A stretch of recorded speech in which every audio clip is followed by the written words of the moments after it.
qu'ai-je d'autre à dire? Eh bien, je viens de me procurer ici le livre de Pierre B. Berthelot, Duplessis est encore en vie, qui est une sorte de revue de l'historiographie autour de Duplessis. Alors, je pense que je vais la lire et en faire une revue critique sur Nomos TV.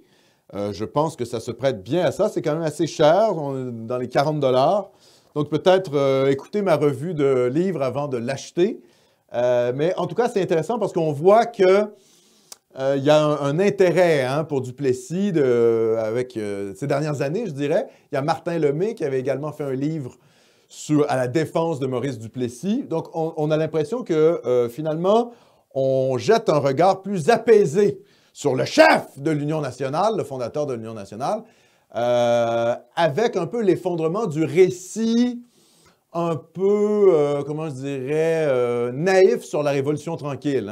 Maintenant qu'on est capable de jeter un regard critique sur la Révolution tranquille, on est capable de se réapproprier notre histoire pré-révolutionnaire tranquille. Et évidemment, je dirais la grande figure de cette histoire d'avant la Révolution tranquille, c'est évidemment Maurice le Noblet Duplessis, dont il faut évidemment plus que nuancer les critiques qui lui ont été faites durant les 60 dernières années.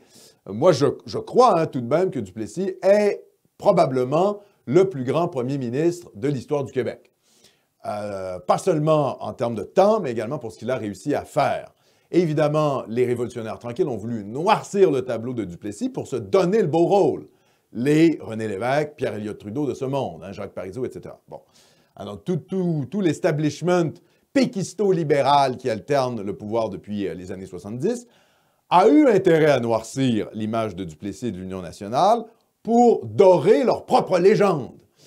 Et je pense que là, c'est bien parce qu'il y a une historiographie qui se fait beaucoup plus apaisée sur Duplessis, qui se met en place, et c'est quelque chose qu'il faut encourager. Donc, dans tous les cas, je ne peux pas juger de l'ouvrage parce que je ne l'ai pas lu, mais ça me semble intéressant. Duplessis est encore en vie de M. Berthelot, que je vais lire bientôt.